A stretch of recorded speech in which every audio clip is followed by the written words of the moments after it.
Bismillahirrahmanirrahim. Assalamu alaikum dear students. This is me Muhammad Irfan Anwar, your chemistry teacher. Well dear students, आज हमने UHS का physical chemistry का जो topic 2 है which is about the states of matter, उसका test discuss करना है और टेस्ट नंबर है 23.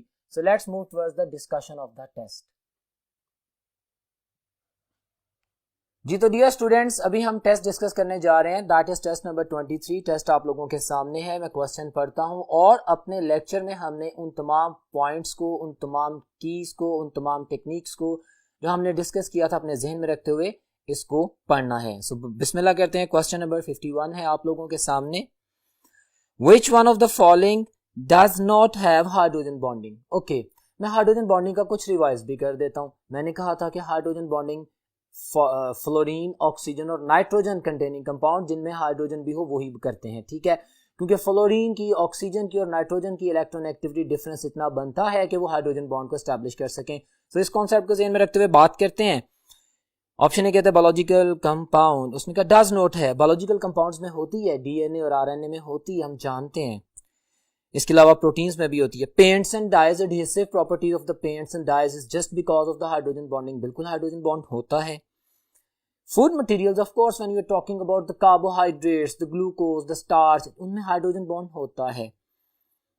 Dry ice, what is dry ice? ये फ्रोजन कार्बन डाइऑक्साइड है और कार्बन डाइऑक्साइड में हाइड्रोजन बॉन्ड नहीं होता. This is my answer, delta option. Very simple, आपके सामने है.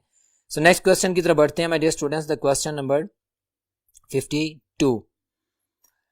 When the large amount of the heat is supplied to water in a beaker at constant 1 atmospheric pressure, then भाई system में पानी मौजूद है, आपके पास एक बीकर में आप उसको एक लार्ज अमाउंट ऑफ हीट देते हैं, एकदम दे देते हैं. सो क्या होता है हम देखते हैं. ये जो वेपर प्रेशर और बॉइलिंग पॉइंट का कॉन्सेप्ट है उसको ध्यान में रखिएगा. ऑप्शन ए में कहता है boiling point of the water decreases. नहीं जी, क्या ऐसा होता है? Boiling point of the water कब डिक्रीज करता है? जब एक्सटर्नल प्रेशर कम या ज्यादा हो जाए, बल्कि डिक्रीज करता है तो एक्सटर्नल प्रेशर कम होगा तो बॉइलिंग पॉइंट भी कम हो जाएगा. एक्सटर्नल प्रेशर ज्यादा होगा तो बॉइलिंग पॉइंट भी ज्यादा हो जाएगा. वही बातें आपकी ज़हन में है. बीटा ऑप्शन में कहता है कि boiling point of water increases. नहीं भाई, आपने तो एक्सटर्नल प्रेशर को कुछ भी नहीं किया, तो boiling point of water remains constant. Yes, this is my answer. When you are going to add a water into any beaker and you are not changing the external pressure और external pressure standard 1 atm ही है, तो चाहे आप Aahista Aahista heat up करें, चाहे आप एकदम heat supply करें, तो आप लोगों के पास बॉइलिंग पॉइंट को कुछ नहीं होगा. और वेपोरेशन देर से या जल्दी हो जाएगी, but boiling point 100 degree Celsius ही रहेगा. Very simple question. सो इसकी बात करते हैं आप क्वेश्चन नंबर 53 की, जो नेक्स्ट क्वेश्चन है आप लोगों के सामने. Identify the incorrect statement. Okay, incorrect statement देखते हैं. गलत स्टेटमेंट चूज करनी है. नेगेटिव क्वेश्चन है, ध्यान से. ऐसे क्वेश्चन इंफॉर्मेटिव भी होते हैं when we are discussing the paper. So इसकी बाकी जो सही ऑप्शंस हैं उनको भी जहन में रखा करें. मैं सारी डिस्कस कर रहा हूं. क्वेश्चन नंबर 53 में अल्फा ऑप्शन है intramolecular forces. You know intramolecular forces, molecule के अंदर, the type of the chemical bonds, intramolecular forces. वैसे मैंने आपको लेक्चर में बताया था कि इंट्रामोलेकुलर फोर्सेस फिजिकल भी हो सकती हैं, जैसे बेंजल्डिहाइड में ऑर्थो पैरा पोजीशन के अलावा अगर मेटा पोजीशन पे या ऑर्थो पोजीशन पे कोई कॉम्बिनेशन आ जाए, मैंने एग्जांपल दी थी. तो इंट्रामोलेकुलर फोर्स वो होती है जो मॉलिक्यूल के अंदर ही हो, और इंटरमोलेकुलर फोर्स वो होती है जो दो डिफरेंट मॉलिक्यूल्स के दरमियान में हो. वेरी सिंपल कॉन्सेप्ट, मैं रिवाइज कर रहा हूँ साथ साथ. उसके बाद आप देखते हैं अल्फा ऑप्शन में वो डिफाइन करता है. बिल्कुल सही है अल्फा ऑप्शन, तो ठीक है. बीटा ऑप्शन में कहता है कि there are stronger forces. Of course chemical bonds are always stronger than the physical bonds. Very strong chemical ionic bond, coordinate covalent bond. Hydrogen bond strongest physical bond है, लेकिन इसकी भी strength 1/20 of the covalent bond होती है, इतनी weak होती है. Intramolecular forces are always stronger than the intermolecular forces. बिल्कुल सही कह रहे हैं. चार्ली में कहता है they affect the physical properties. Well, my dear students, intramolecular forces तो केमिकल बॉन्ड्स हैं और केमिकल बॉन्ड्स केमिकल प्रॉपर्टीज को अफेक्ट करते हैं. ये स्टेटमेंट गलत है, ये मेरा आंसर है. उसने कहा था गलत स्टेटमेंट को चूज करो. Intermolecular forces are going to change or disturb the physical forces. Yes, I agree, but intramolecular forces are directly dealing with the chemical bonds. So Charlie statement wrong है, जो वो गलत कह गया है, उलट कह गया है. और डेल्टा ऑप्शन भी ठीक है. They are the permanent forces. Of course the bond is the permanent जब तक के वो सब्सटेंस है. इंटरमोलेकुलर फोर्सेस हैं, लेकिन अगर हम फिजिकल फोर्सेस की बात करते हैं H2O गैसियस फॉर्म में, लिक्विड फॉर्म में, सॉलिड फॉर्म में, तो वहां पे आप इंटरमोलेकुलर फोर्सेस का डिफरेंट सिनेरियो देखते हैं. Question number 54. Which one of the following hydrogen bond is stronger than the others? हम देखते हैं. Very simple my dear students. किसमें सबसे ज्यादा इलेक्ट्रोनेगेटिविटी डिफरेंस है? ऑफ कोर्स हाइड्रोजन और फ्लोरीन में सबसे ज्यादा स्ट्रॉन्ग इलेक्ट्रोनेगेटिव फ्लोरीन है. सो HF के दरमियान जो हाइड्रोजन बॉन्ड है वो स्ट्रॉन्गेस्ट हाइड्रोजन बॉन्ड है. मेरे लेक्चर को ज़हन में रखिएगा जब मैंने हाइड्रोजन बॉन्ड के हवाले से आपको कुछ चीजें एक्सप्लेन की थी. Student, strongest hydrogen bonding is in water. क्यों? हम जानते हैं कि जब हाइड्रोजन बॉन्ड बनना होता है तो उसकी कंडीशन है कि एक लॉन पेयर हो इलेक्ट्रोनेगेटिव एटम के पास और हाइड्रोजन एटम हो. एक हाइड्रोजन एटम और एक लॉन पेयर आपस में दूसरे मॉलिक्यूल का इंटरमोलेकुलर फोर्स ऑफ अट्रैक्शन डेवलप करते हैं, एक हाइड्रोजन बॉन्ड बनता है. अब HF में फ्लोरीन के पास लॉन पेयर तो 3 हैं लेकिन हाइड्रोजन 1 है, तो हाइड्रोजन बॉन्ड एक ही बनेगा. गो के स्ट्रॉन्गेस्ट हाइड्रोजन बॉन्ड HF में होगा लेकिन एक होगा. लेकिन वाटर में H2O में 2 हाइड्रोजन एक मॉलिक्यूल के पास और उसके कंपैटिबल रेलेवेंट जो जिसके साथ हाइड्रोजन बॉन्ड बना रहा है साथ वाला मॉलिक्यूल ऑक्सीजन एटम उसके पास 2 लोन पेयर हैं, तो इन दोनों में 2 हाइड्रोजन बॉन्ड्स बनेंगे. हाइड्रोजन बॉन्ड वाटर में HF से वीक है लेकिन उन दोनों का कंस्ट्रक्टिव फिनोमिनन जिसे हम हाइड्रोजन बॉन्डिंग कहते हैं वो वाटर में ज्यादा है क्योंकि इसमें 2 हाइड्रोजन बॉन्ड्स हैं. Clear? You know my words. Bond और बॉन्डिंग में क्लैरिटी होनी चाहिए. I am emphasising because this will be asked in a trick way of your MD-CAT paper. So इसके ऊपर ध्यान देना है आपने. तो स्ट्रॉन्गेस्ट पूछा इसने तो beta option is very simple and clear जिसको मैंने डिस्कस किया. It's very much easy. Question number 55 की बात करते हैं. Gas is enclosed in a container of 20 centimetre cube. Okay, उसने गैस का वॉल्यूम बता दिया. ओके, हम देखते हैं क्या कहता है. With a moving piston. Okay, according to the kinetic molecular theory of the gases, ideal gases की थ्योरी को ध्यान में रखें. What will be the effect on the freely moving molecules of the gas if temperature is increased from 20 to the 100 degree centigrade? अच्छा, मैं options पढ़ता हूं. What will be the effect on the freely moving molecules of the gas? हम temperature देते हैं. You know temperature mean you are going to increase the kinetic energy of the gas molecules. आप temperature देते हैं, kinetic energy बढ़ती है, उनकी speed बढ़ती है. जैसे गैस मॉलिक्यूल्स की काइनेटिक एनर्जी बढ़ेगी उनका कोलिजन बढ़ेगा. पॉइंट नोट करें, स्टेटमेंट में मूवेबल पिस्टन है, मूवेबल पिस्टन है. वो जो पिस्टन के साथ टकराएंगे एनर्जी सप्लाई करेंगे तो पिस्टन को मूव अपवर्ड करेंगे, वॉल्यूम इंक्रीज हो जाएगा. सारी केमिस्ट्री मैंने बोली. अब देखते हैं कि क्वेश्चन क्या है. Pressure will become 1/2. नहीं, यहाँ पे प्रेशर की कोई बात नहीं भाई. प्रेशर डबल हो सकता था अगर पिस्टन फिक्स होता. टेम्परेचर इंक्रीज कर रहे हैं ना, तो ये तो बात ही नहीं बनती है. अल्फा आंसर नहीं है. Alpha beta is my answer. Volume will increase. ये मैं बता चुका हूं कि जब हमारे पास एक मूवेबल पिस्टन में एक सर्टेन वॉल्यूम ऑफ गैस मौजूद है, there is no kind of any numerical here. He is just saying you are going to supply a certain amount of the heat or the temperature to the system, and by applying temperature you are going to increase the kinetic energy of the gas molecules, and by increasing kinetic energy of the gas molecules they are going to collide with the walls of the container और the piston and they will push it up and definitely the volume will increase. Very simple, beta option. Question number 56 की बात करते हैं. Mark the incorrect statement about plasma state. You know plasma वो state of matter जो universe में सबसे ज्यादा पाई जाती है. वो मतलब वो स्टेट ऑफ मैटर जिसमें हमारे पास आयंस होते हैं, इलेक्ट्रॉन्स होते हैं और कुछ न्यूट्रल एटम्स भी होते हैं. ये वो तमाम. प्लाज्मा के बारे में एक जबरदस्त पॉइंट मैंने बताया था कि प्लाज्मा वो स्टेट ऑफ मैटर है जिसका रिफ्रैक्टिव इंडेक्स नेगेटिव होता है. ये इंफॉर्मेशन आपके काम आएगी. अब इन तमाम इंफॉर्मेशन को ध्यान में रखते हुए बात करते हैं. कहता है कि it is the most abundant form of the matter in the universe. Exactly, galaxy in the stars they are the plasma. बिल्कुल ठीक है. It is the stuff of the stars. मैंने यही कहा, बिल्कुल ठीक है. हमने इनकरेक्ट ढूंढना है. All the stars that shine are all in the plasma state. एक ही बात है, बार बार हो रही है. ठीक है. डेल्टा में कहता है the sun is 1.2 million 1.5 million kilometre का जो इसका बॉल होता है. तो ये डेल्टा ऑप्शन रॉन्ग है. 1.2 मिलियन बॉल नहीं है, मिलियन किलोमीटर बॉल नहीं है. सन 1.5 million kilometre ball of plasma. तो ये तो बुक की लाइन है, वेरी सिंपल है, लेकिन इसमें भी उसने ट्रिक यूज किया. आपको मेमोरी स्ट्रॉन्ग होगी तो आप आंसर करेंगे. Delta option is my answer. Very simple. Question number 57 के स्टूडेंट्स बात करते हैं. टेस्ट आपके सामने है, अभी बहुत सिंपल चल रहा है.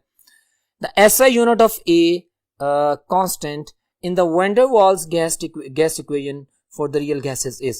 मैंने इसके यूनिट्स को, वैसे तो बच्चे को मेमोराइज होता है लेकिन आपको समझाने के लिए व्हाइट बोर्ड पे सॉल्व किया, सो वॉच दिस। आप देखिए ये क्वेश्चन नंबर 57 है। According to the van der Waals equation, हमने वो जो ड्राइव की थी उस इक्वेशन में factor A, the factor A that is the measure of the attractive forces between the gas molecules, वो जो कि आइडियल गैसेस में कंसीडर्ड निग्लिजिबल किया जाता था।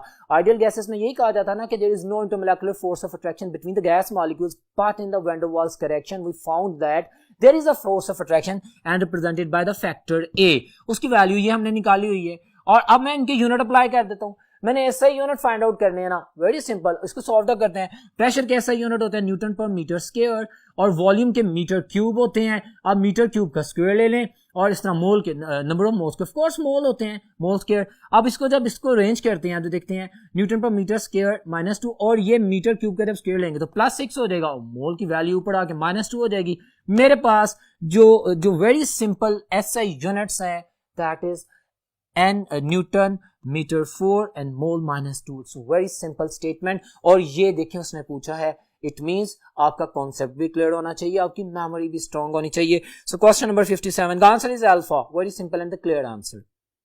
नेक्स्ट क्वेश्चन पे चलते हैं स्टूडेंट्स। क्वेश्चन नंबर 58, मैंने कहा आज का टेस्ट हमारे लेक्चर की वो तमाम इंफॉर्मेशन को यूटिलाइज करते हुए आपकी फिंगर टिप्स पे है, बहुत आसान है, लेकिन इसमें कॉन्सेप्ट को अपने जहन में रखना है और तमाम मेमोरी को प्लस उनके इंटरकनेक्शन को जहन में रखना है। उसके जरिए हम सॉल्व कर रहे हैं। अभी तक कोई ऐसी मेजर कैलकुलेशन नहीं आई, जब आएगी तो हम सॉल्व करेंगे। अभी हम क्वेश्चन नंबर 58 की बात करते हैं। Which graph represents the Boyle's law? You know what is Boyle's law?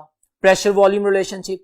आप प्रेशर बढ़ाते हैं, वॉल्यूम डिक्रीज करते हैं, इनवर्स रिलेशन होता है। ओके, आपने उसका ग्राफ भी बनाया हुआ है जो आपके पास आइसोथर्म की फॉर्म में, at the constant temperature isotherm ही कहते हैं ना, उसे आता है। अब देखते हैं, उसने ग्राफ्स बना दिए हैं और मुझे कहता है बताओ अब इनमें से कौन सा ग्राफ है। तो स्टूडेंट्स बड़े ध्यान से अब आंसर करेंगे, आप इजीली देखेंगे। अब आप बॉयल्स लॉ को सोच के कर्व ढूंढ रहे हैं। भाई कर्व तो तब आएगी अगर सिंपल प्रेशर में और वॉल्यूम में कोई ग्राफ ड्रा किया जाएगा, लेकिन यहां पे देखिए अगर उसने pressure is directly proportional to 1/v consider कर लिया है, यानी इनवर्स ऑफ वॉल्यूम और प्रेशर में ग्राफ ड्रॉ किया है, तो फिर तो स्ट्रेट लाइन आती है। Beta option is very simple answer. Boyle's law की वो सेकंड डिस्क्रिप्शन जो कि हमने डिस्कस भी की थी उसमें ग्राफिकल फॉर्म में प्रेजेंट किया गया है। सो beta option is my answer, very simple. Question number 59, another question. The deviation of gas from the ideal behavior, got it, is maximum at, भाई मुझे बताएं, एक आइडियल गैस जो हम इमेजिन कर रहे होते हैं, कोई भी रियल आइडियल गैस तो एग्जिस्ट नहीं करती, लेकिन एक रियल गैस आइडियल बिहेवियर कर सकती है अगर हम टेम्परेचर बहुत हाई कर दें और प्रेशर बहुत लो कर दें। मैंने बताया था, समझाया था क्या होता है, मैं दोबारा बोल रहा हूं, जब आप टेम्परेचर हाई करते हैं तो गैस मॉलिक्यूल्स एक दूसरे से दूर हो जाते हैं और वो जो पोस्टुलेट है किनेटिक मॉलिक्यूलर थ्योरी का, that the one molecule is far away 300 time of its diameter away from the second partner neighboured molecule, वो बात और करीब आ जाती है। इंटरमोलेक्युलर फोर्सेस ऑफ अट्रैक्शन तो रहती ही नहीं है। जब ये दोनों फैक्टर नहीं रहेंगे कि there will be no actual volume, यानी एक्चुअल वॉल्यूम निग्लिजिबल हो जाएगा, इतने ज्यादा वॉल्यूम में एक्चुअल वॉल्यूम निग्लिजिबल हो जाएगा और there will not be any kind of the attractive forces, तो गैस रियल की बजाय आइडियल कहलाएगी ना। अब उसने इसके रिवर्स पूछा है कि अगर एक आइडियल गैस है तो वो रियल कब बिहेव करेगी, तो वेरी सिंपल, जब आप टेम्परेचर बहुत कम कर देंगे, मॉलिक्यूल करीब आ जाएंगे, एक दूसरे से जुड़ना शुरू हो जाएंगे, इंटरमोलेक्युलर फोर्स ऑफ अट्रैक्शन डेवलप होना शुरू हो जाएगी, और या प्रेशर बढ़ा देंगे, जब आप प्रेशर बढ़ाएंगे तो सेम फिनोमेनन होगा, मॉलिक्यूल करीब आएंगे, उनके दरमियान इंटरमोलेक्युलर फोर्स ऑफ अट्रैक्शन डेवलप होगी। तो अब हम देख लेते हैं कहां पे टेम्परेचर कम है और प्रेशर ज्यादा है। सो अगर इन ऑप्शंस को देखता हूं क्वेश्चन नंबर 59 में, तो अल्फा में -10 दिया गया और 5 एटमॉस्फेरिक ज्यादा प्रेशर, गुड। बीटा में 2 एटमॉस्फेरिक प्रेशर कम है, टेम्परेचर भी ज्यादा है, नहीं। सबसे ज्यादा प्रेशर और सबसे कम टेम्परेचर अल्फा ऑप्शन में, जो कि मेरा आंसर है। इस लोएस्ट टेम्परेचर और हाईएस्ट प्रेशर में एक आइडियल गैस रियल बिहेव करेगी। So alpha option is my answer. ये सारी डिस्क्रिप्शन रिवीजन हो गई। नेक्स्ट क्वेश्चन, क्वेश्चन नंबर 60 है आपके सामने students. Which of the following liquid has higher boiling point? Higher boiling point memorise करते हैं, फैक्टर है, मेमोराइज फर्स्ट किया नहीं कहते, मैं ऑप्शन सिर्फ बाद में देखता हूं। मुझे एक बात बताएं, हम देखेंगे जिसमें स्ट्रॉन्गेस्ट इंटरमोलेक्युलर फोर्स ऑफ अट्रैक्शन होगी ना, उसका बॉइलिंग पॉइंट ज्यादा होगा। फिर दूसरा ये देखेंगे कि जिसका मैस ज्यादा होगा, साइज ऑफ मॉलिक्यूल बड़ा होगा, उसमें फिर वैन डर वाल फोर्सेस का फिनोमेनन आ जाएगा। मैंने आपको बताया था ना कि पानी में भी सिर्फ हाइड्रोजन बॉन्डिंग का फिनोमेनन नहीं होता जो 100 डिग्री सेल्सियस पे टेम्परेचर को लेके जाता है, उसमें वेंडरवाल कंट्रीब्यूशन भी होती है। अगर 40.7 किलो जूल्स पर मोल हम उसकी एनर्जी कंसीडर करते हैं हाइड्रोजन बॉन्ड की, तो उसमें 22 point something that is the hydrogen bonding effect and remaining is the van der Waals effect. तो van der Waals effect and the hydrogen bonding, ये दोनों फिनोमेना की कॉम्बिनेशन को ज़हन में रखती है। अब मैं एग्जांपल्स देखता हूं। एसीटोन में जानता हूं, मैं बीइंग ए टीचर आपको बता रहा हूं, आप में से बहुत स्टूडेंट जानते होंगे कि एसीटोन जिसे प्रोपेनॉन कहते हैं 56 डिग्री सेल्सियस टेम्परेचर होता है इसका बॉइलिंग पॉइंट। तो बेंजीन का आप पढ़ के आए हुए हैं सेकेंडरी केमिस्ट्री में, you better know 81 degree centigrade होता है, 80.1 डिग्री सेंटीग्रेड होता है।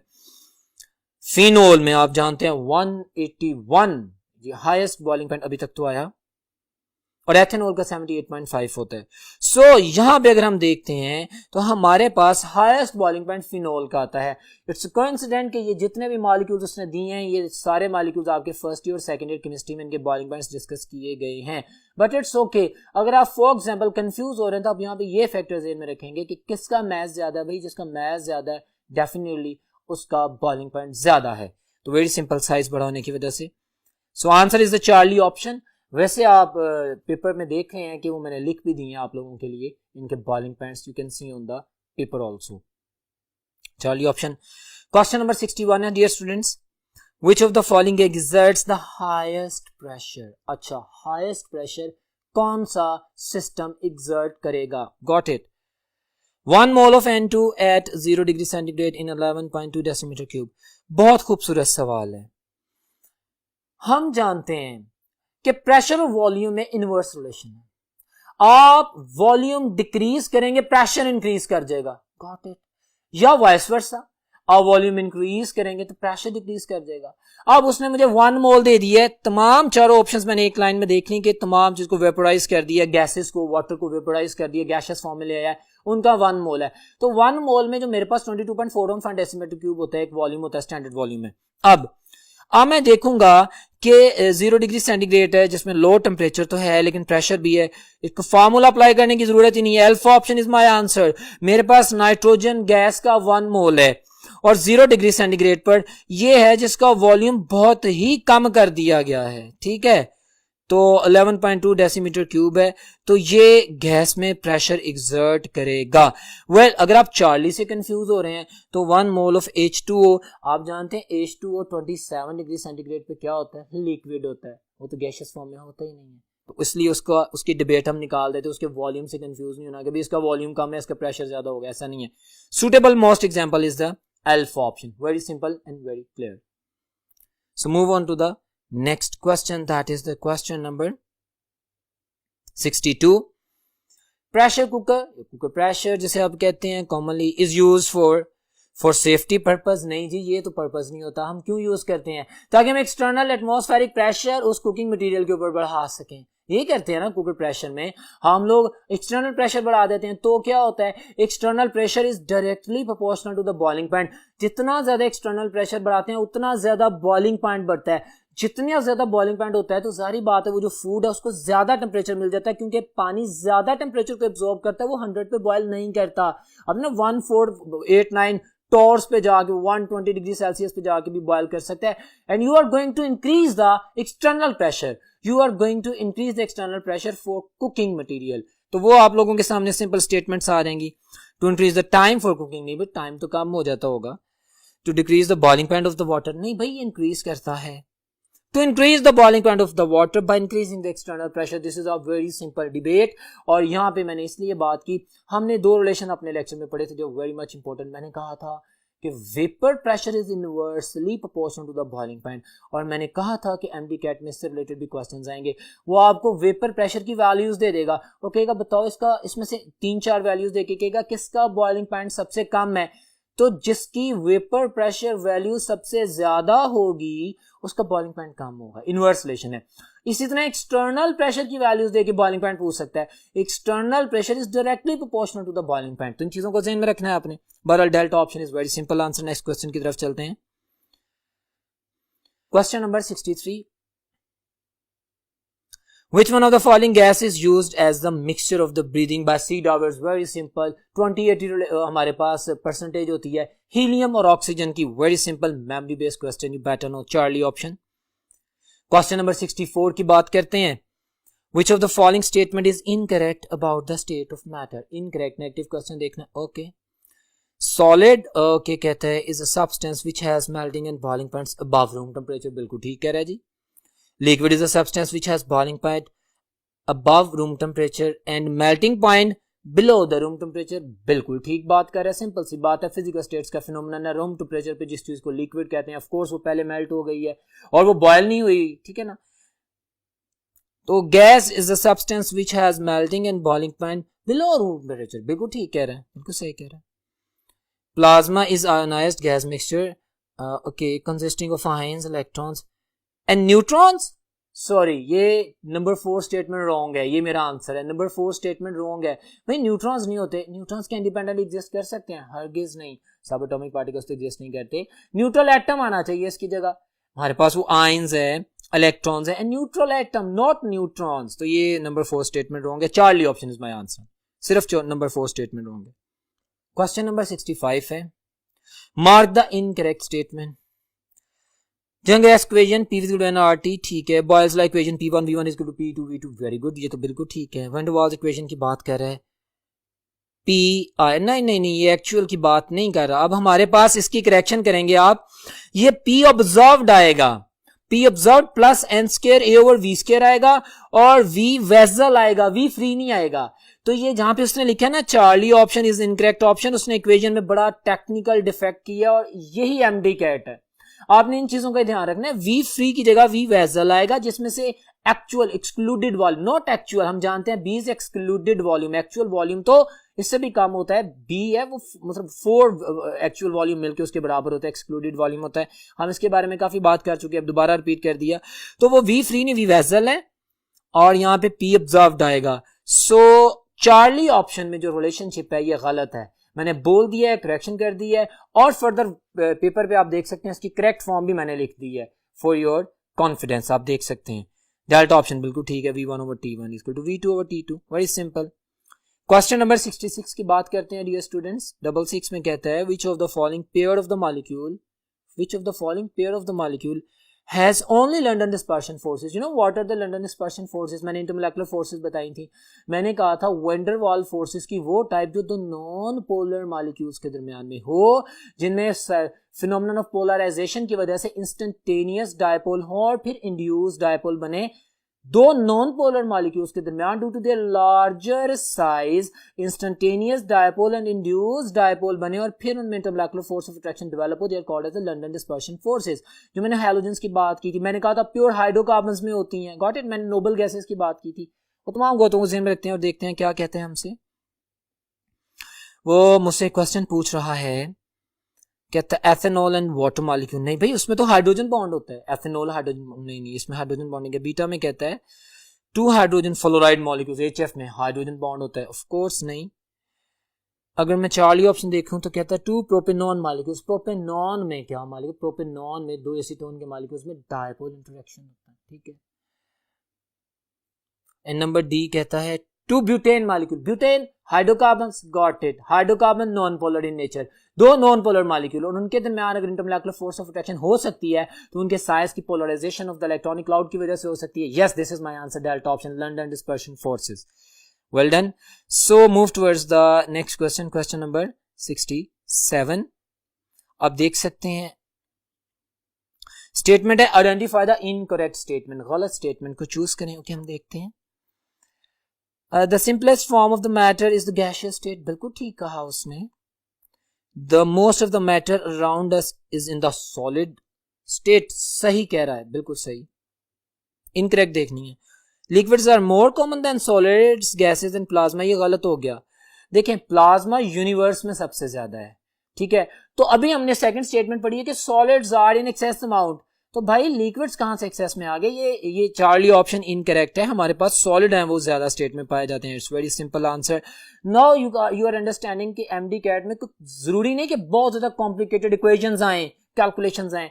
They are asking about the very simple but obvious concepts जिनका क्लियर होना, अंडरस्टैंड करना बहुत ज्यादा जरूरी है. सो ये टेस्ट की प्रैक्टिस में और लेक्चर की डिस्कशन के बाद हम जो इसको पढ़ रहे हैं, इसमें हमारी दोनों चीजें इंप्रूव कर रही हैं. फोकस का किया करें इन पॉइंट्स के ऊपर. चार्ली ऑप्शन है. क्वेश्चन नंबर 68 की बात करते हैं. Consider the following statement for gases. अच्छा जी, करते हैं। Gases do not have definite volume, जी। Gases can diffuse and diffuse, yes. Gases have the properties of the contraction and expansion, yes, देख लेते हैं। नंबर 4 में कहता है gases do not have a definite shape. बात तो वही है, सारी बातें ठीक है। स्टेटमेंट क्या कहता है? Which one of the following statement is correct? भाई ये सारी स्टेटमेंट्स करेक्ट हैं। गैसेस की डिस्क्रिप्शन है, ये सारी स्टेटमेंट्स गैसेस के वाले से बिल्कुल ठीक हैं। सो delta option is my answer, very simple answer. The delta option is a very clear cut answer in front of you. Next question, question number 69 है। Following is the general gas equation for an ideal gas, P is equal to nRT, ठीक है, where R is known as a general gas constant, the universal gas constant और ideal gas constant कुछ भी कह रहे हैं, ठीक है। Which of the following statement is true for R? Okay. वो कहता है कौन से स्टेटमेंट R के लिए ट्रू है, गलत नहीं है। अगर मैं नंबर 1 स्टेटमेंट पढ़ता हूं, the value of R is independent from the nature of the gas, exactly, it's independent from the nature of the gas.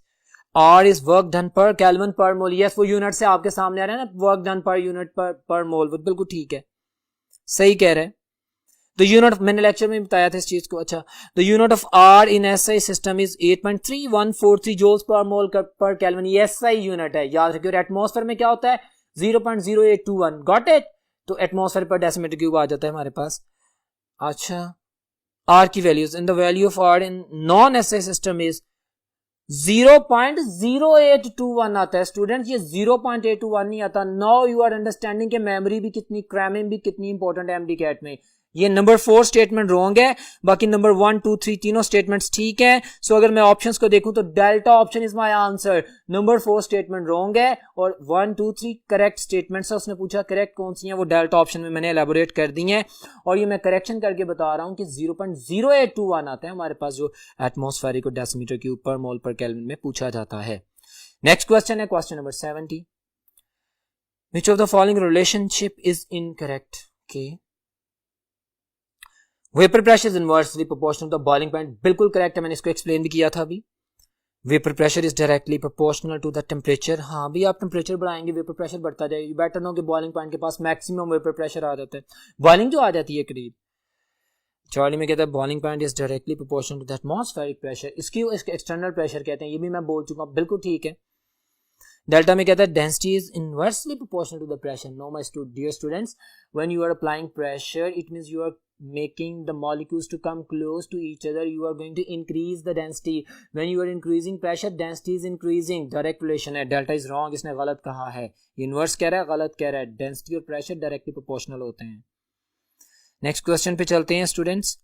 Question number 71 है, consider the following statement about the kinetic gas equation. Okay, ये kinetic molecular theory में जो derivation की थी, theoretical and practical interpretation को match up करके जो answer किया था, got it? Please give 1/3 mnc square root में स्क्वायर। कहते हैं n is the number of the molecule of gas in the vessel while n is the total number of the particles, बिल्कुल ठीक कह रहे हैं। अच्छा, कंसीडर करके आगे कहता है m is the mass of one molecule of gas while mr is the relative molecular mass, अच्छा ठीक कह रहे हैं, स्टेटमेंट नोट कर ली। c square is the mean square velocity of the molecule while that is the root mean square velocity, बिल्कुल ठीक कह रहे हैं।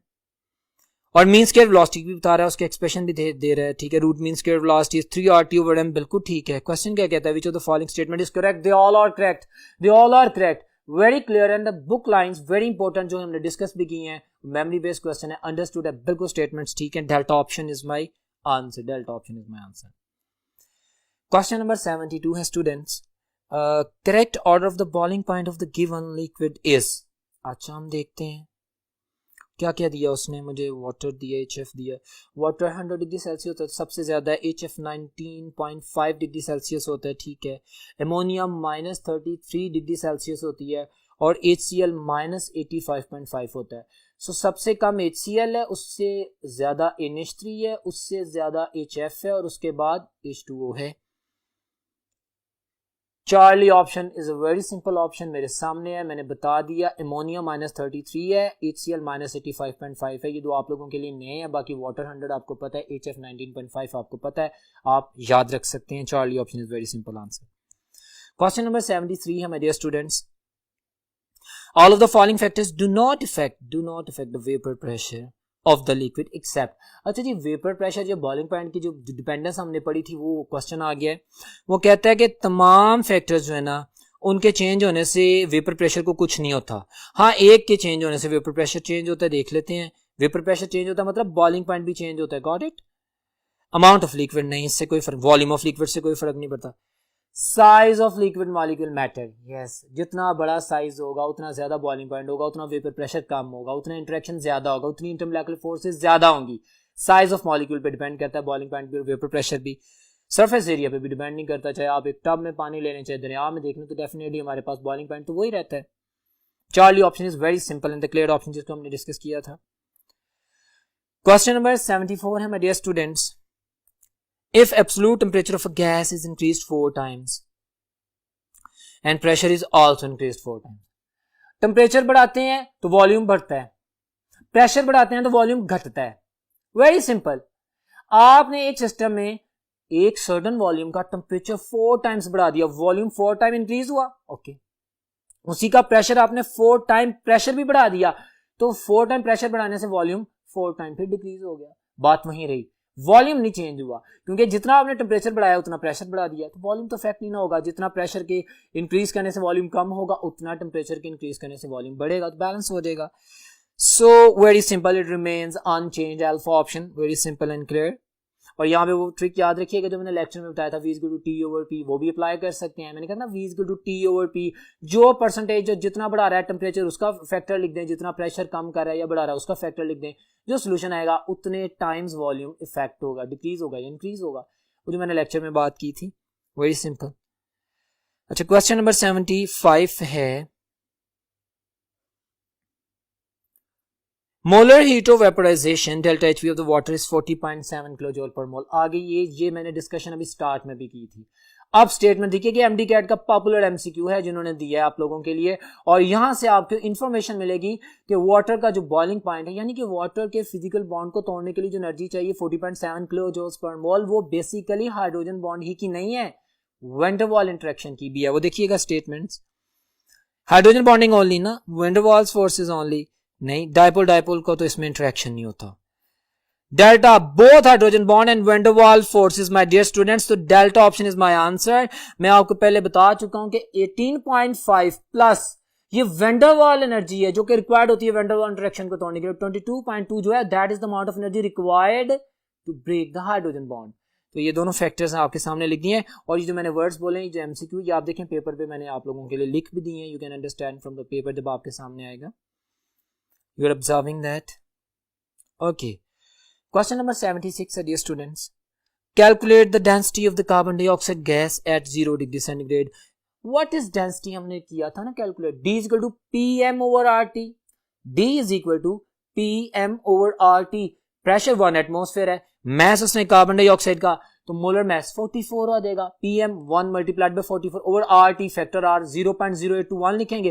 Temperature standard 273। गैसेस के लिए स्टैंडर्ड टेम्परेचर 0 डिग्री सेंटीग्रेड होता है हमारी बुक में, हमारी कैलकुलेशंस में, गॉट इट। वो केल्विन में 273 हो जाएगा। So beta option is my answer, very simple and clear. D is equal to PM over RT, values put कर दें जो उसने दे दी है और आपके पास सोल्यूशन आ जाएगा। एमडी कैट में कैलकुलेशंस इतनी टफ नहीं देता, लेकिन उनका पैटर्न पूछता है जैसा कि ये सवाल है, लिहाजा आपको कॉन्सेप्ट करेक्ट होना चाहिए। क्वेश्चन नंबर 77 है students, which of the following is the main causes of the deviation of the real gases from the ideal behavior? देखते हैं, वही बात पुरानी आगे जो हम पढ़ चुके हैं। No force of attraction among the gas molecules, ये आइडियल गैस के लिए था, लेकिन रियल गैसेस में तो होती है फोर्स ऑफ अट्रैक्शन, ये फैक्टर है जिसकी वजह से डेविएशन होती है। नंबर 2 कहता है beta option, the actual volume of the gas molecule is negligible as compared, ये भी वो केएमटी का फैक्टर था जो कि आइडियल गैस के लिए उसने कहा था, लेकिन तमाम रियल गैसेस का एक वॉल्यूम होता है जिसे हम एक्सक्लूडेड कंसीडर करते हैं, फैक्टर बी, ठीक है। तो ये दोनों statement C and B, delta is my answer, ये दोनों फैक्टर्स है जिसकी वजह से गैस की आइडियलिटी या रियलिटी की डिस्कशन चलती है। और चार्ली ऑप्शन बिल्कुल इररिलेवेंट है, व्हाई नॉट, गैस को हम लिक्विफाई करते हैं, तो चार्ली आंसर नहीं है, delta option is my answer. Question number 78 है students, mark the incorrect statement about the boiling point of the water. देखते हैं boiling point of the water is 120 degree centigrade. ये प्रेशर कुकर की बात कर रहा है, 1489 टॉर बिल्कुल ठीक है। या मिलीमीटर ऑफ मर्करी बिल्कुल सही है अल्फा। उसने कहा इनकरेक्ट। देखो boiling point of the water is 25 degree 23.7 torr. आपकी बुक की लाइंस है, बिल्कुल सही कह रहा है। रूम टेम्परेचर पे 23.7 टॉर पे इवेपोरेट कर देता है। एक्सटर्नल प्रेशर इतना कम कर दिया कि 760 से जब 23 टॉर पे आते हैं तो वो रूम टेम्परेचर पे बॉयल कर देता है 25 पे, बिल्कुल होता है।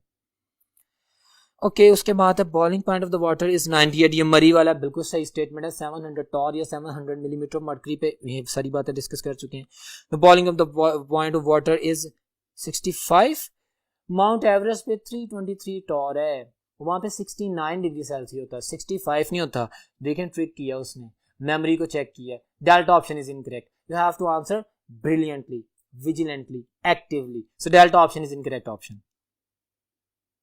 79 की बात करते हैं। Which of the following is not characteristic feature of an ideal gas. अच्छा आइडियल गैस का जो फीचर नहीं है।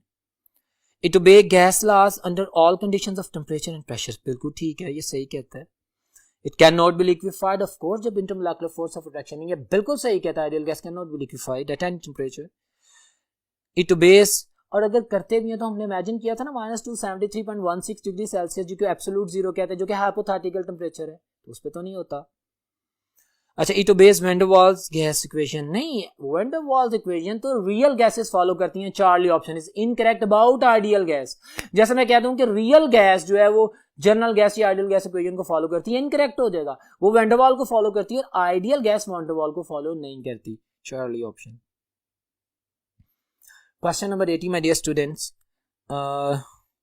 the following graph has been plotted between the pressure along x-axis and PV along the y-axis. Okay, a straight line parallel to the pressure axis obtained as shown in the graph. We know that okay, this straight line helps us to understand the ideal behavior of the gases. Exactly, this is in accordance to Boyle's law. When you are going to deal only with pressure and volume, it means you are going to discuss with the Boyle's law. So beta option very simple. Pressure volume की बात करते हैं ना सिर्फ, Boyle's law. Question number 81 है, कहता है measured values of the volume, pressure and temperature okay of a non-mass of a gaseous compound are to be substituted in the equation. ठीक है, P is given RT, general gas equation की बात करें, in order to calculate the relative molecular mass of the compound. What condition of pressure and temperature would give the most accurate value of molar mass? कौन सी condition अगर हम pressure temperature की consider करेंगे? भाई आपने एक मॉलिक्यूल का mass find out करना है। कैसे अच्छी तरह फाइंड करेंगे? जब वो अलहदा हो जाएगा, बिल्कुल सेपरेट हो जाएगा, अकेला पाया जाएगा। उसको अकेला करने के लिए, अलहदा करने के लिए, अपने हमसायों से, दूसरे मॉलिक्यूल से आइसोलेट करने के लिए क्या करेंगे? टेम्परेचर बहुत ज़्यादा कर दो या प्रेशर बहुत लो कर दो, वॉल्यूम एक्सपैंड हो जाएगा, मॉलिक्यूल अलहदा हो जाएगा। So Charlie option is my answer. Pressure low कर दो, टेम्परेचर हाई कर दो, गैस वॉल्यूम एक्सीडेड हो जाएगा, डिस्टेंस बढ़ जाएगा, आप आसानी से किसी एक मॉलिक्यूल को चेक कर सकते हैं कि भाई इसका मास क्या है। So very beautiful and the technical question जिसको मैंने एक्सप्लेन किया, बड़ी सादा सी बात है लेकिन डिफरेंट अंदाज में पूछी गई है, याद रखिएगा। Charlie option. Question number 82 my dear students, a technique which is used to separate the compounds under the reduced pressure is called the vacuum distillation. This is the definition of the vacuum distillation. आप reduced pressure में मतलब temperature भी लो supply करते हैं और हर जो system में मौजूद डिफरेंट कंपोनेंट्स हैं अपने अपने वेपर प्रेशर के मुताबिक बॉयल आउट हो जाते हैं। सब वैक्यूम डिस्टिलेशन। Charlie option. हम जानते हैं ना वैक्यूम डिस्टिलेशन को स्पेसिफिकली उन मटेरियल्स को सेपरेट करने के लिए यूज किया जाता है जो हाई टेम्परेचर पे डीकंपोज होने का खतरा होता है, जैसे ग्लिसरीन की मैंने बात की थी। Got it? इस तरह कोई और एग्जांपल्स भी हैं कि जो भी थर्मली अनस्टेबल है उस मटेरियल को अगर आपने किसी मिक्सचर में से सेपरेट करना है, you are going to perform the vacuum distillation. क्या होता है फिनोमेनन? वही आप प्रेशर रिड्यूस करते हैं, ऑफ कोर्स हमारे पास बॉइलिंग पॉइंट जो है वो उसके हवाले से एक्सटर्नल प्रेशर रिड्यूस होगा तो बॉइलिंग पॉइंट रिड्यूस हो जाएगा, वेपर प्रेशर हाई हो जाएगा। So Charlie option. वही बातें रिपीट हो रही हैं। क्वेश्चन नंबर 83 है, विच of the following molecule has hydrogen bonding? बताएं जी किसमें है? HBr में डायपोल डायपोल फोर्सेस होती हैं और ये H2S में भी डायपोल डायपोल फोर्सेस। हम जानते हैं फ्लोरीन, ऑक्सीजन, नाइट्रोजन, इन 3 एलिमेंट्स के साथ हाइड्रोजन अटैच तो हाइड्रोजन बॉन्डिंग होगी। सो delta option is very simple, declared option water में हमारी हाइड्रोजन बॉन्डिंग होती है। Question number 84, which of the following is the correct equation to calculate the relative molecular mass of a gas? well my dear student, ये मैंने white board पे solve किया, बात बड़ी सिंपल है, क्लियर है, लेकिन इसकी भी अंडरस्टैंडिंग के लिए आप कंफ्यूज ना हो कि ये इक्वेशन कहाँ से आ गई। वॉच दो ऑन द व्हाइट बोर्ड। देखिए question number 84, according to the general gas equation हम जानते हैं P is equal to nRT, simple, very simple. हाँ, n क्या है? Number of moles. जी, नंबर ऑफ मोल्स कैसे फाइंड आउट करते हैं? Given mass over molar mass. Okay, so put the value of n here, P is equal to given mass over molar mass and RT ये constant है आपके पास, ठीक है। अब आप एक काम करें कि m को इधर ले जाएं और PV को m की जगह पे ले आएं, तो आपके पास ये शेप बन जाएगी। Very simple, very simplest notion in front of you. So अगर मैं ऑप्शंस को देखूंगा माय डियर स्टूडेंट्स, तो मेरे पास कौन सी ऑप्शन आ रही है? So delta option is my answer, very simple, इसको मैंने प्रूव भी कर दिया है। Question number 85, the test, which of the following show the maximum hydrogen bonding? maximum hydrogen bonding, अच्छा जी, bonding, hydrogen bonding, bonding दोनों का collective factor। अच्छा, इनमें उसने जो पूछा है, ओके, इथाइल अमीन है, नाइट्रोजन है, इथाइल अल्कोहल है, अमीन में नाइट्रोजन होती है, अल्कोहल में ऑक्सीजन होती है, उसकी इलेक्ट्रोनेगेटिविटी ज्यादा है, ठीक हो गया। अभी ये रखते हैं, डाइमिथाइल कीटोन नहीं, इसमें तो नहीं होती, ये तो इंटरेक्टिंग, इथाइल क्लोराइड्स में भी नहीं होती, इसमें डायपोल डायपोल फोर्सेस हैं। सो अभी गिवन ऑप्शंस में मेरे पास the best answer is the beta option, जो कि आपके सामने स्ट्रॉन्गर हाइड्रोजन बॉन्डिंग को शो कर है। जहां तक अमीन का ताल्लुक है, इसमें नाइट्रोजन की वजह से है तो हाइड्रोजन बॉन्ड लेकिन वीक होता है, और बाकी में मेरे पास डायपोल डायपोल इंटरेक्शन है। Well my dear students, that was all about the today's test. I hope कि इस टेस्ट की डिस्कशन से आपके लेक्चर के जो कॉन्सेप्ट्स हैं उनकी मजीद क्लैरिटी हुई होगी, और इन क्वेश्चंस को देख के आपका पेपर मजीद तैयार करने में आपको हेल्प मिलेगी। इंशाल्लाह नेक्स्ट लेक्चर में मुलाकात होती है, तब तक अल्लाह हाफिज़।